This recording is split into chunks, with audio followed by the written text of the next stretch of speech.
All right, at this time, the lawyers will be permitted to make their opening statements. Again, what the lawyers say in their opening statements is not evidence. It is simply an outline of what the lawyers think the evidence will be and is offered to help you understand and follow the evidence during the trial. Mr. Barker, do you wish to make an opening statement? I do, Judge. You may do so.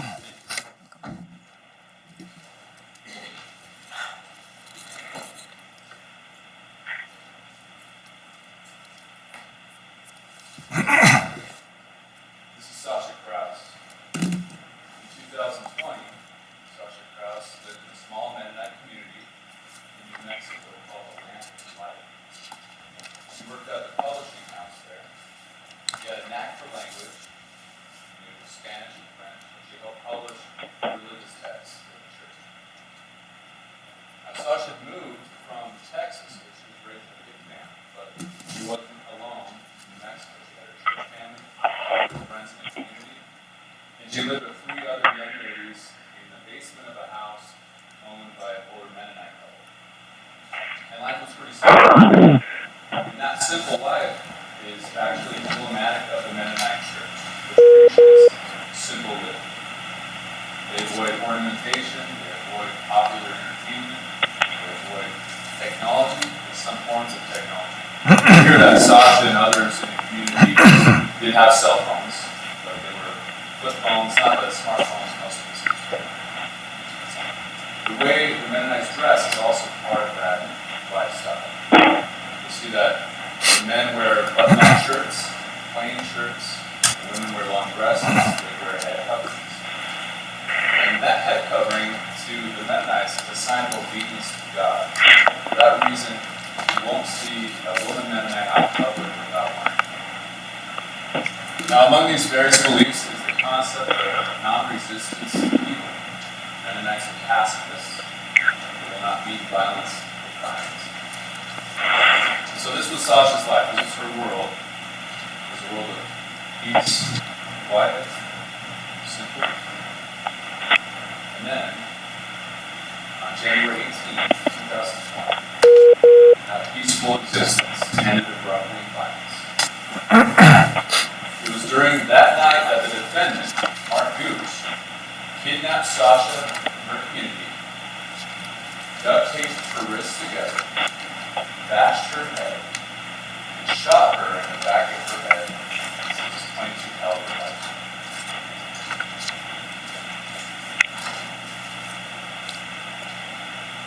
Now, while Sasha was living in that community, the defendant was living at the Airforce base in Glendale, Arizona. The defendant was no stranger to the Mennonite religion. In fact, he himself was raised in that church. But at this point in his life, he no longer believed those tenets, no longer followed those beliefs. And in fact, he resented Mennonites.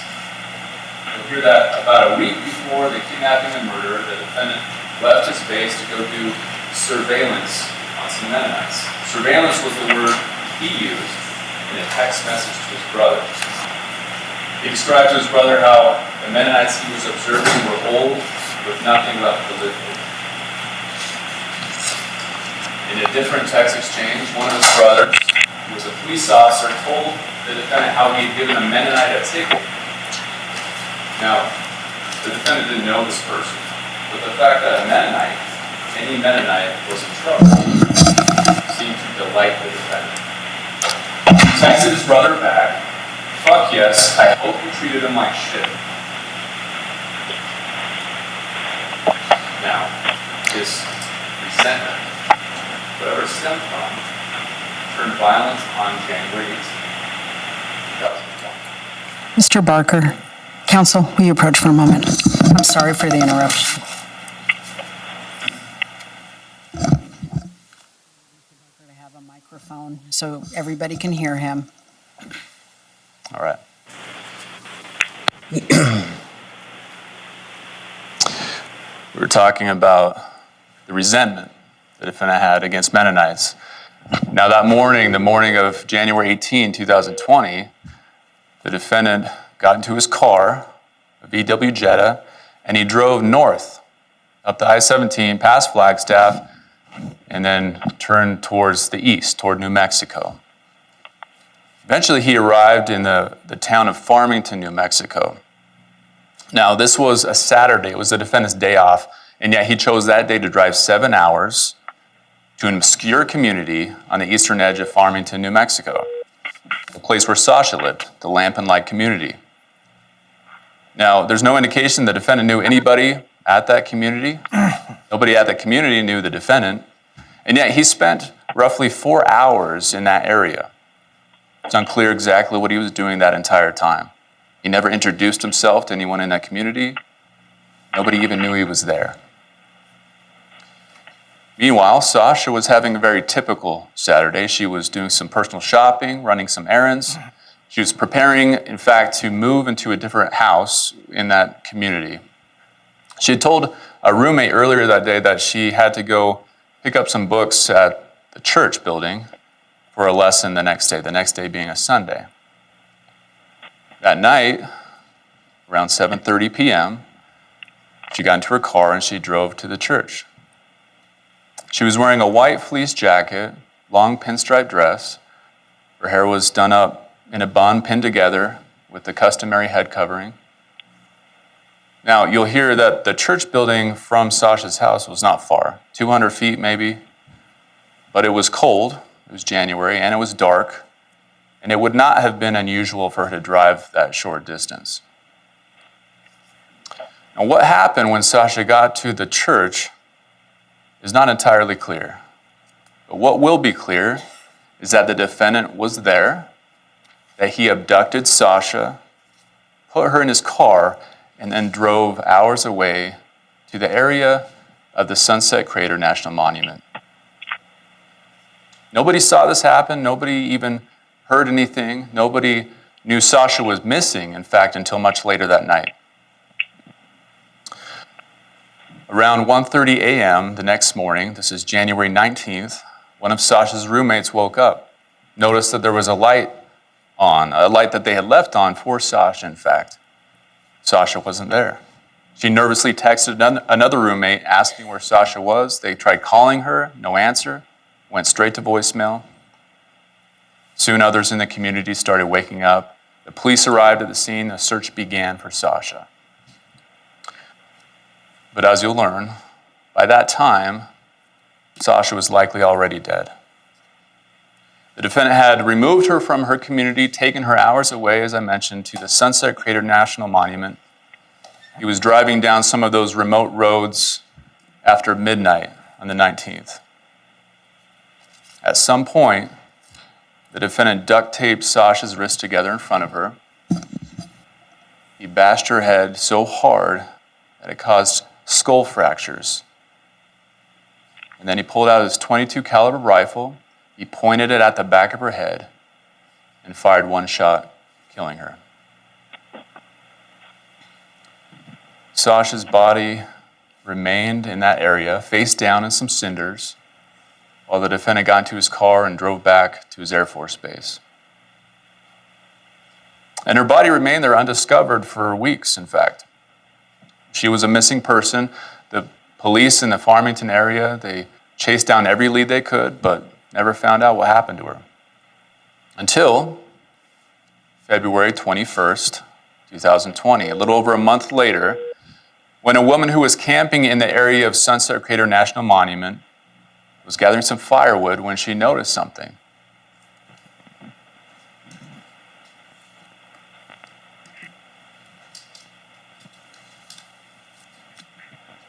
After further investigation, she saw what appeared to be a body.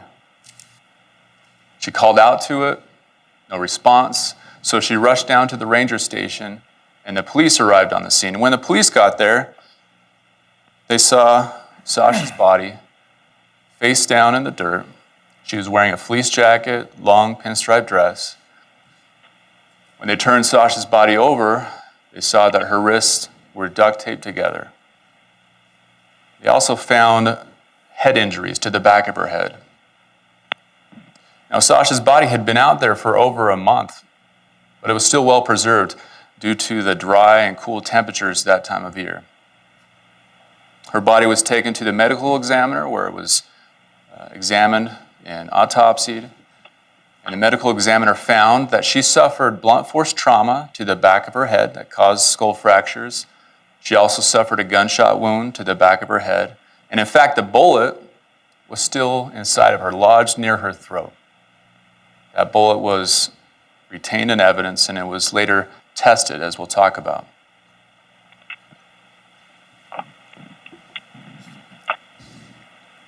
Now, because the defendant did these things under cover of darkness in some of the more remote areas of the country, there were no eyewitnesses to this.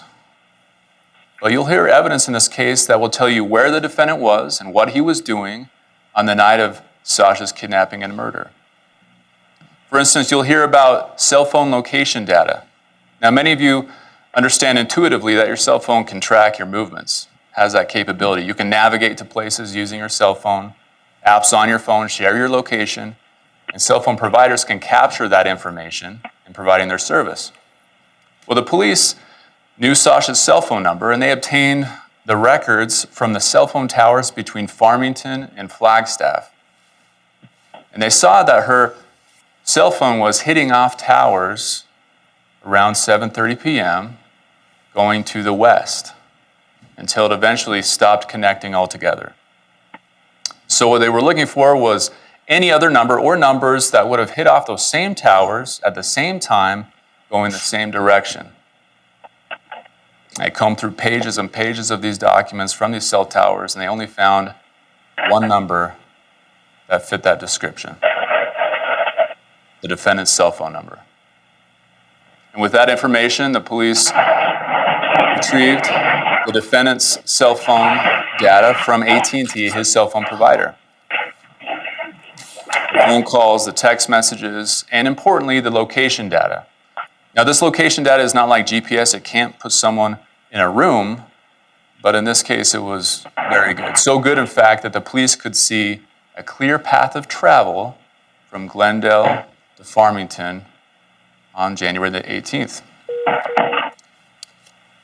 Mr. Barker, I'm sorry. Folks, I'm hearing shuffling of papers, somebody on the phone. If you're listening in on the phone, please mute yourselves because it's disruptive. Please mute yourselves. Sorry about that.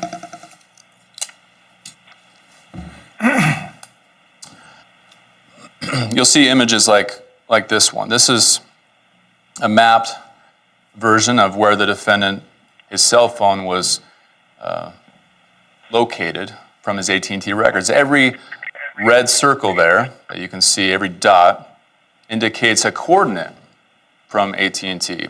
There are, as you'll hear, about 2,000 of these dots that create a sort of breadcrumb trail that you can follow.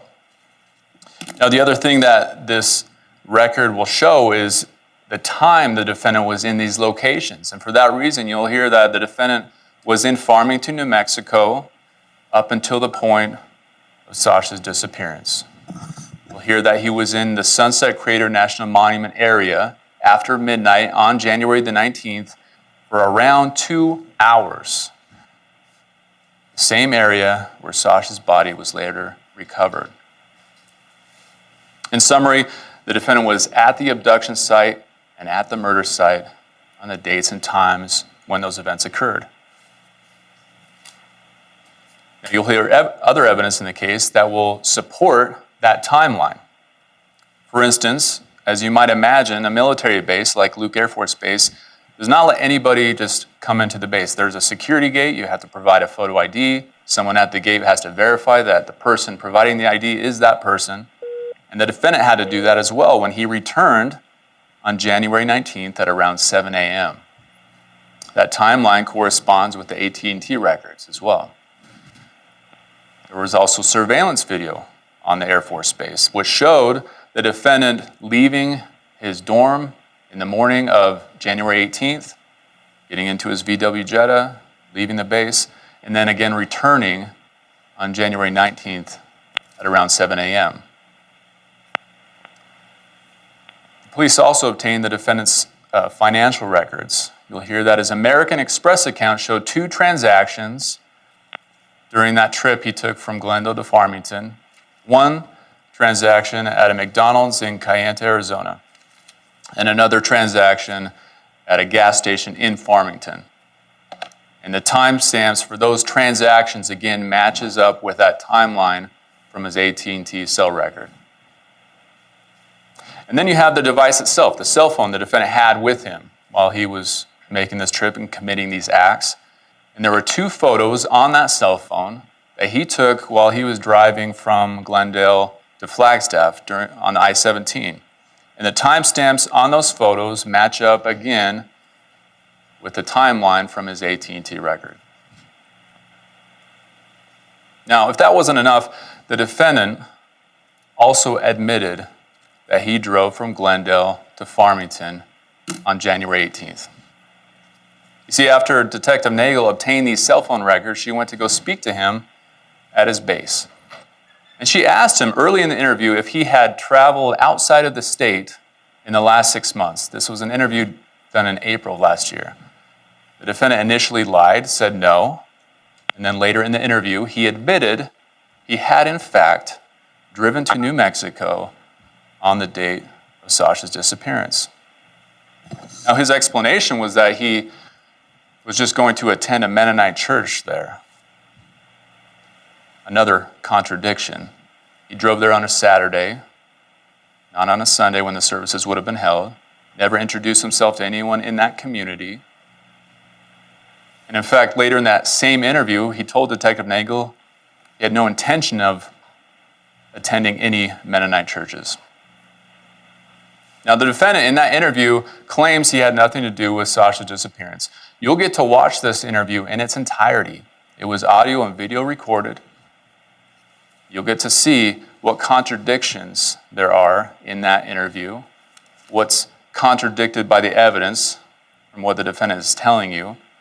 And you'll get to judge for yourself if the defendant is telling the truth or if he's simply trying to cover his tracks. Now, aside from this evidence that shows where the defendant was on the dates in question, you will hear evidence about the defendant covering his tracks. For instance, the defendant, 2 days after the murder, returned to the scene of the crime. On January 21st, the defendant got back in his car and he drove north on the I-17 through Flagstaff to the area of Sunset Crater National Monument. He was there for around 30 minutes. And then he turned around and came back. Took no detours along the way. Now, it's not clear if the defendant found Sasha's body again or if he did, what happened. But what is clear is that he took a 5-hour trip just to visit the site, the area where Sasha's body was later found. The defendant was also monitoring the news about Sasha's disappearance. When the police obtained his cell phone, they found some websites he had visited, and a couple of them were the Facebook pages for the San Juan County Sheriff's Office and the Farmington City Police in reference to Sasha's disappearance. Now, after the Sheriff's Office here, the Coconino County Sheriff's Office, found Sasha's body and identified her, they put out their own press release in February. And the very next day, the defendant contacted a friend and asked this friend to hold some personal items for him. One of those items being a .22 caliber rifle, unbeknownst to the friend. And then the defendant went and got his car professionally detailed to the tune of $220. You'll also hear that the police obtained the defendant's Google account information from Google, and one of these files shows that the defendant deleted his location history associated with his Google account just for the time period when the murder would have occurred, after midnight on January 19th. He later amended that and deleted the day before, January 18th. Eventually, he just deleted his entire location history from his Google account.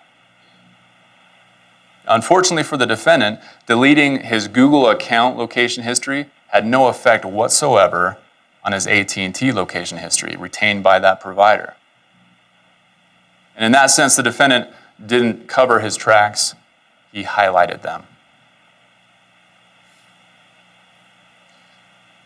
Now, we've talked about this during jury selection, but there will be evidence about forensic evidence, things like DNA, fingerprinting, and firearm analysis. And as we talked about in jury selection, you'll hear about it during trial, this isn't like TV. People don't leave DNA on everything they touch like an invisible trail. It can be removed, it can be cleaned off. If you're wearing gloves, that could prevent the passing of DNA. The same thing could be said for fingerprinting, which is notoriously difficult to find on firearms, for instance. Well, there were forensic scientists that examined Sasha's body, her clothing, and the duct tape, and ultimately nothing was conclusive. But there was one piece of forensic evidence that was conclusive: the firearm evidence. As I mentioned, the defendant asked a friend to store his .22 caliber rifle shortly after the press release went out about finding Sasha's body. The police obtained that rifle. They sent it to the Department of Public Safety crime lab, where a forensic scientist with over 25 years of experience examined the markings on that rifle and compared it to the markings on the bullet taken from Sasha's neck. And it was a match. In other words, the defendant's rifle fired the fatal round into Sasha's head.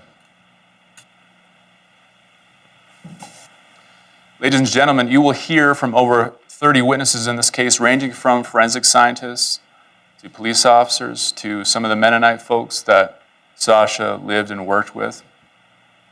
Of course, you won't hear from Sasha. She won't get to tell her story.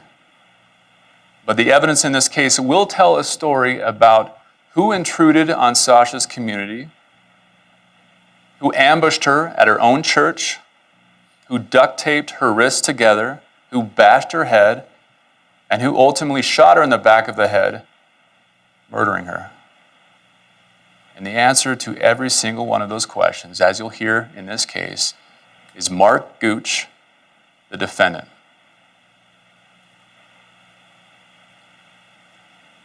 Now, as the judge mentioned, this is an opening statement.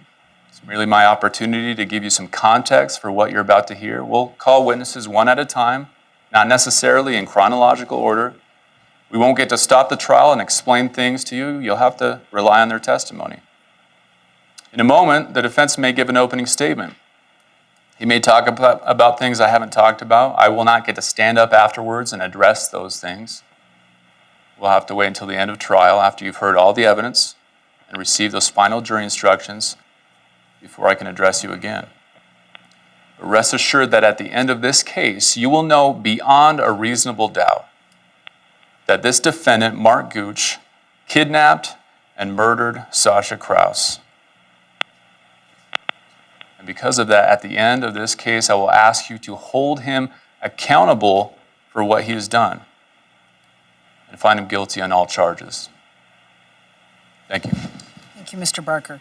So, ladies and gentlemen of the jury, we're going to take our morning recess. Okay, I think it would be a good time to do that.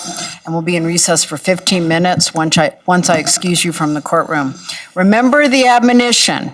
Keep an open mind. Do not formulate any opinions about the case. Do not talk to anyone about the case. Do not let anyone talk to you about it. That includes each other.